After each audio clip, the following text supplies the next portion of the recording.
Nous sommes avec notre prochain expert, Guillaume Foltran. Guillaume, bonjour. Bonjour Thomas. Alors, Guillaume, vous êtes directeur digital et Data Factory chez Bouygues Telecom Business Solutions. Rappelez-nous qui est Bouygues Telecom Business Solutions.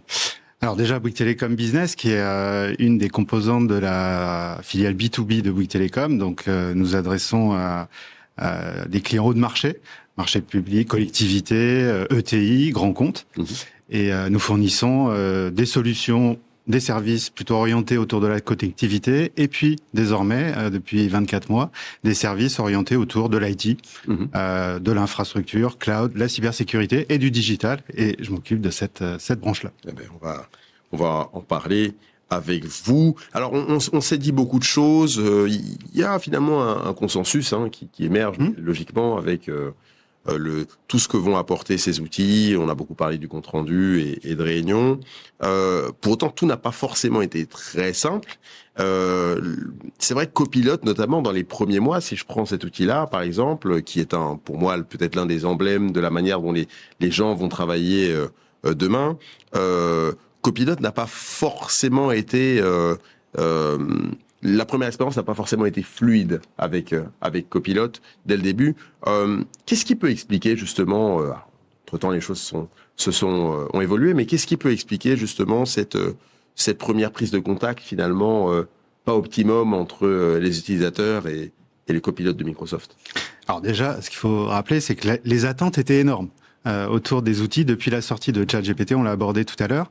Les attentes étaient énormes, elles le sont toujours d'ailleurs.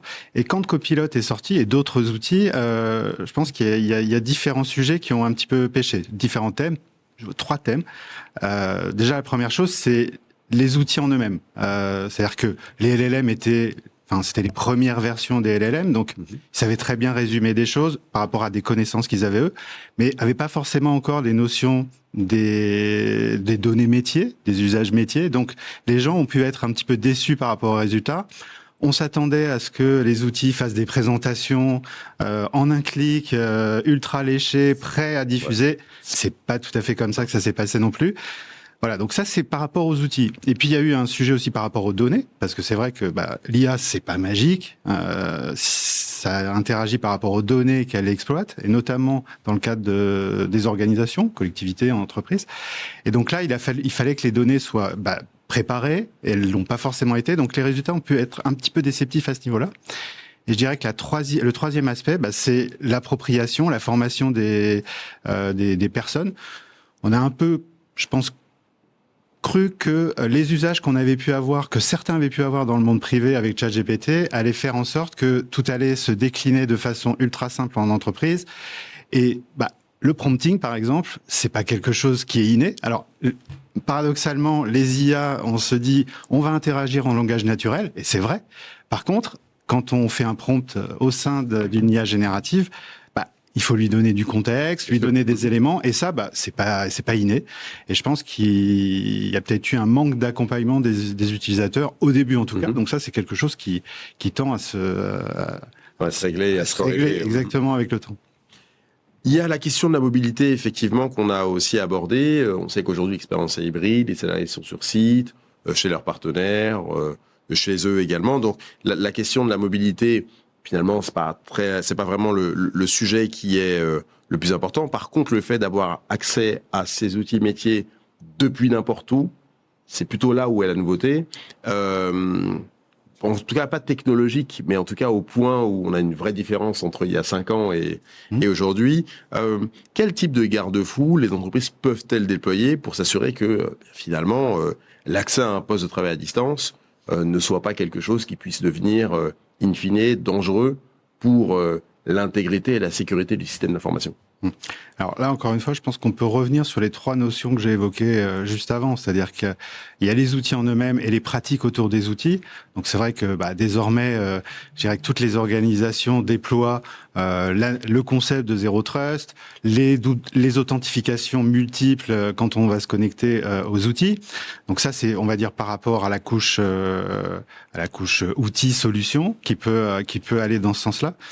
Après, il y a aussi la notion des données, et toujours les données, et l'accès à ces données. C'est-à-dire qu'il faut que je dirais que toutes ces solutions embarquent by design les bonnes autorisations, à quoi j'ai le droit d'accéder, à quoi mon collègue a le droit et quelles sont les différences. Et ça, il faut que ce soit vraiment pris en compte dans les différents outils et que ce soit porté dans les différents outils utilisés, parce qu'on a de plus en plus tendance à ajouter des outils un peu dans tous les sens, à tester des choses, des différents outils, comment ils sont interconnectés, est-ce que la sécurité suit, ça c'est un point très important.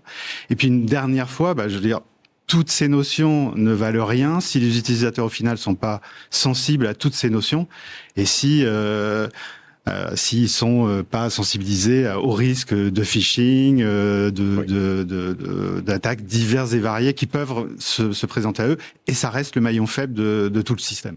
Comment est-ce qu'on s'assure que les salariés, peut-être pour prolonger cette question, ne baissent pas la garde? Parce que j'aimerais bien vous entendre dessus, parce qu'effectivement, on peut avoir avec la facilité induite par ces outils, je reviens sur les exemples, de concevoir des comptes rendus de réunion, des résumés, de partager des solutions assez rapidement.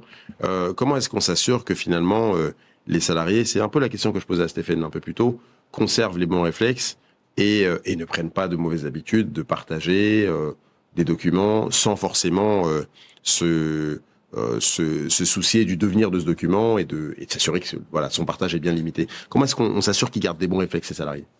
Alors, il y a deux choses. Je pense que déjà, il faut les aider en concevant, je dirais, les solutions et le SI qui embarque ces fonctionnalités, pour que finalement ce soit pas une préoccupation non plus, un risque de tous les instants. C'est-à-dire que ça a été évoqué, les solutions doivent être conçues pour embarquer de la sécurité de façon native. C'est-à-dire quand je partage un document dans mon chat GPT interne, exemple qui a été cité de nombreuses fois auparavant, il faut pas que je me demande est-ce que ce document, qu'est-ce qu'il va devenir, est-ce qu'il est bien sécurisé, qui va pouvoir y accéder. Non, il faut que les choses soient claires, bien définies au sein de l'entreprise. Donc ça, je dirais que les outils soient conçus pour dégager finalement cette charge mentale des salariés. Mais par contre, il faut toujours rester vigilant. Et là, je pense que l'IA peut apporter des choses nouvelles pour sensibiliser des collaborateurs à du phishing. On pourrait imaginer utiliser une IA vocale qui va appeler des centaines de collaborateurs tous les jours. À l'échelle humaine, ça se faisait pas parce qu'on n'avait pas forcément les moyens de le faire. Avec une IA, on peut. Avec une IA, on peut. Et essayer de susciter cette vigilance. Et puis, leur rappeler à quoi il faut faire attention. Quelles sont les infos qu'il faut divulguer, pas divulguer. Parce que si on sécurise tout le SI, mais que une IA appelle en se faisant passer pour le support et que vous lui donnez votre mot de passe, ça sert pas à grand-chose.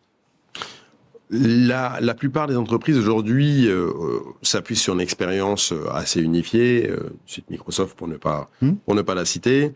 C'est pas le cas chez tout le monde. On sait qu'aujourd'hui la visio notamment ou le partage de documents peuvent être assurés par des solutions tierces qui font pas partie forcément de l'expérience proposée par Microsoft. Comment est-ce que l'IA peut contribuer à construire une expérience unifiée, même si on a des écosystèmes qui sont quand même assez différents?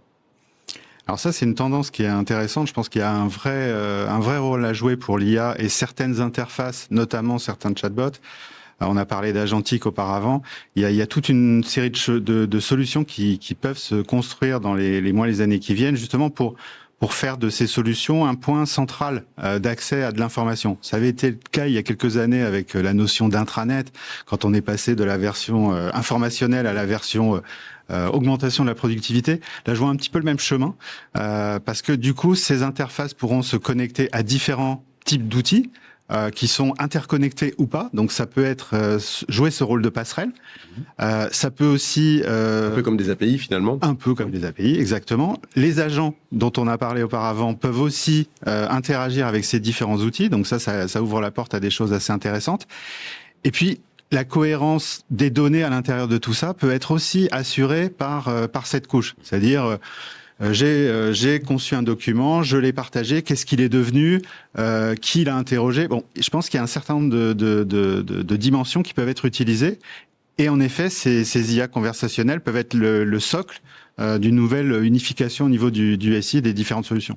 Donc les entreprises dans cette situation peuvent d'ores et déjà commencer à envisager peut-être des agents autonomes qui vont justement servir de liant entre les différents écosystèmes. c'est le devenir. Après, est-ce que c'est maintenant, dans une semaine, dans un mois? On en a parlé tout à l'heure, certains interlocuteurs se sont prononcés là-dessus. Tout le monde n'avance pas à la même vitesse. Et du coup, voilà, je pense qu'il faut y aller step by step. Pas griller les étapes, ça sert à rien d'aller tout de suite vers des centaines d'agents si déjà les utilisateurs ont du mal à faire un prompt. Donc voilà, je pense qu'il faut que chaque entité, chaque collectivité, chaque entreprise prenne en compte ses besoins, ses collaborateurs, la nature des collaborateurs. Vraiment, tous les cas sont particuliers et l'avancement dans le monde de l'IA et de la digital workplace associée doit se faire chacun son rythme. Merci Guillaume d'avoir été avec nous. Je rappelle que vous êêtes directeur digital et data factory chez Bouygues Télécom Business Solutions. Merci beaucoup. Merci. À bientôt. À bientôt. Restez avec nous pour la suite.